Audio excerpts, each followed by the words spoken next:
So let's start by breaking down Garnacho's gilt-edged chances. So Palace is going to go long here. Dalot is going to close a space and win the ball off him. The ball's going to go to Eriksen. Eriksen turns and plays a pass into the center circle, where Bruno is able to shield it from this guy and poke it to Xerxes. Lacroix here for Palace doesn't check his blind spot. Garnacho is going to make the run in behind, and Xerxes is going to play a beautiful ball with his left foot inside. Garnacho makes it into the box. The defender tries to lunge, preventing the shot, but Garnacho is able to get the shot off. He opts to go for the far post, as you're probably taught. But from this angle, it looks like maybe he could have gone near post there.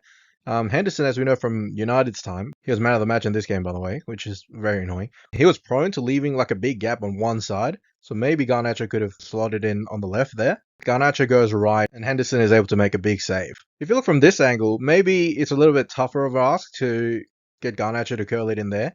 But actually, on the same day, Chelsea, Cole Palmer, who's obviously left-footed, had a very similar chance, and he was able to hit it off the post on this side. But maybe going this side was an option. Maybe Henderson actually ended up having the angles covered quite well. It is what it is. So I broke down the shape that we were playing with, our new shape, the 3-2-2-3 shape, in my last video, which thanks to everyone that watched, left a like, left a comment, really appreciate it. But basically, Bruno would usually be here, but he's gone over there to get the ball. Mazraoui is going to throw the ball in. Kobbie, because the fullbacks usually throw the ball in, he's filling in the right back area here. So this is our de facto midfield box. So Bruno has vacated this sort of area to go to the sideline to receive the ball as Mazraoui throws it. And he's going to play it back to him. Mazraoui is going to get it, and he's in a bit of space, so he's going to run infield. We broke down the box, so Bruno should usually be here because it's a throw and he's gone out there. You can see the rest of the box here, and only one Palace player within the box to close any of them down. So what's going to happen is Mazraoui is going to find Eriksen, and Eriksen's got this easy wall out to Dalot, who's in so much space. So here you can see as Dalot gets the ball, one of their centre backs, Palace is playing a back three, one of their centre backs has had to leave that space to come close Dalot down, which leaves this much space for Garnacho to run into. The right back Munoz there is not checking his blind spot, so Dalot threads his ball in. That's a lot of arrows. Garnacho receives it pretty much in the same spot as his first chance, but on his right foot this time. And, you know, you're thinking, okay, just curl it in there, but it bloody hits the post. The ball does bounce out towards Bruno. Bruno's going to volley it, but he volleys it into the ground. So it's going to bounce up and loop towards the bar. And you're thinking, please just go in. But it hits the bloody same spot on the bar. How unlucky is that? Our next clear-cut chance came to Bruno. So we were pressing pretty well this game. We were keeping Palace penned in their own half. And that led to a lot of passing errors by them. So he's going to try to pass it there somewhere. But it only ends up going to Sandro.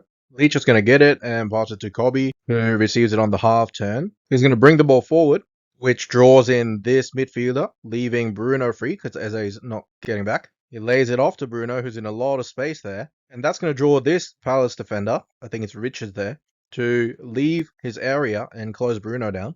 And because this defender is coming out this way and his momentum's carrying out this way, there's a really good 1-2 opportunity. So Bruno's going to lay it off to Xerxes, as Kobbie's taken out, writhing on the floor there. And Bruno's going to use the defender's momentum against him and cut back door, or make the run in behind, using a lot of basketball terminology. And Xerxes is going to find him with a perfectly weighted pass right into Bruno's stride. And you think Bruno would score from here. And he chooses to go with the outside of his foot and bend it far post, like Quaresma, like Modric. But unfortunately, it ends up just going wide. That's a great chance too. Our other great chances came from set pieces, and we probably should have scored at least one of these. I think that's Eriksen over there. He's going to swing it in. And if you see, we've got like 3 United players bunched up and only 1 Palace player. So we've got De Ligt here. He's going to make a free run into the box. Everyone's ball watching, zonal marking, zonal not marking. And De Ligt rises completely free. Like last game when he did score, he tries to go against the flight of the ball towards this side. Luckily, or Henderson's in a good position again, it hits him on the thigh and it bounces out. Definitely a great chance there. Like a few inches this way and, you know, it goes through his legs. The next one, Ahmad's going to deliver it this time. And again, it lands in the same spot. Xerxes is not being marked at all. Like 6'4". He comes to him, he climbs like Ronaldo does, specking.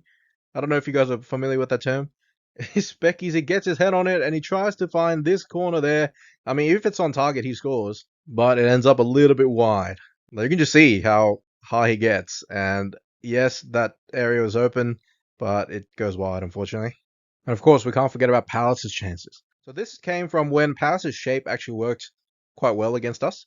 So Palace has got their wing back here, and Dalot needed to keep an eye on him, which leaves Nketiah there. Lissandro's not tight enough on him, so this defender, Chris Richards, is able to find Nketiah there.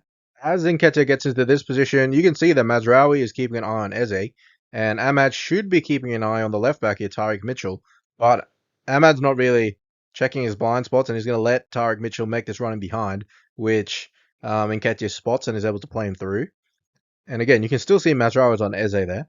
So as the ball gets into this area, Mazraoui has actually gone over from Eze to close the space. Ahmad actually does well to get back, but the ball kind of travels underneath him towards Eze, who's free now. As the ball gets to him, like he's got enough time to take like 7 touches and bang it in, but he decides to go first time, and it's like a tame effort. It just kind of dribbles towards the goal, thankfully straight into Onana's hands. This shows you how just a slight lapse of concentration by Ahmad, letting the wingback run behind, can create a golden opportunity for them. And we were dominating, so if we went 1-0 down here, that would have been really bad. The next chance came for Palace in the second half after they made some substitutions. So Eriksen's got the ball here, and he's going to, well, he spots Garnacho's run and he's going to try to play him in. But the ball gets intercepted by Guehi there, and Guehi is able to play it into the midfield. As Jefferson Lerma gets the ball, because everyone was running this way, 4 of our players are out of the play, and 2 are even out of the picture. Because it's a transition situation, we can see this guy's not marked there, and 2 of our midfielders are just on top of each other. So Kobe spots this and he tries to run over there, while Bruno tries to run back as well. Jefferson Lerma still got the ball. Kobe has left this man, Nketiah, to get to this man, who Bruno's picking up now. Eriksen hasn't checked his blind spot, so he doesn't really know that he's there. He's just trying to close down the angle to the pass, but he's not able to do so, and Lerma plays Nketiah in. Nketiah, like he did for that Eze chance, is able to cut infield, this time going all the way to the edge of the box. Gets the shot off. It's a powerful low strike that Onana has to get down to save, which he does. But Sarr is coming steaming in for that loose ball. Sarr acrobatically gets his foot on it, but you can see Onana doing his absolute best to get something on that, and he makes a fantastic second save. You can see from this angle that he really had no margin for error. Like his hand was exactly where it had to be to block the ball. After the penalty save last week and this save, Onana's coming into form.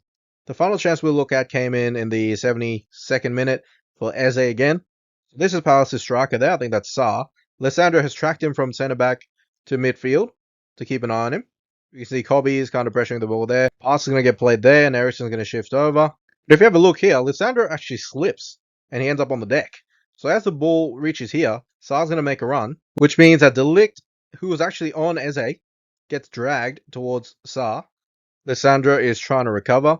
Eze is in a lot of space now. Mazraoui has to shift over, but it doesn't happen enough. And actually, Kamada makes a really good pass through the lines to Eze. Mazraoui does end up getting into position, so Eze has no choice but to lay it off. But we move the picture on, and Mazraoui kind of slips, / Eze absolutely bundles him over, which obviously the ref doesn't see as a foul. So as Sarr's got the ball there, there's this commotion happening. Lissandro's trying to make his way back, and maybe he sees what's going on there and doesn't think he has to worry about Eze anymore. But here, Eze is able to pick himself off the ground quicker than Mazraoui, and he's in a lot of space. Lissandro's gone in there to maybe prevent a ball across the 6-yard box, but maybe he would have been better to stay here because these 2 players are on the edge of the box. They're not in there to score. But it's a bad situation either way, because if this ball doesn't go to Eze, it can go to Hughes, it can go to Mitchell, and it's probably going to be a better chance, considering the angle. But it does end up going to Eze. It's in a really similar position to when we conceded against Luis Diaz, where Diaz was able to bend it around the outside of the post and in there. But luckily, even though it looks like the ball's in the net, it's gone around the net, off the backboard, off the billboard, and behind the goal.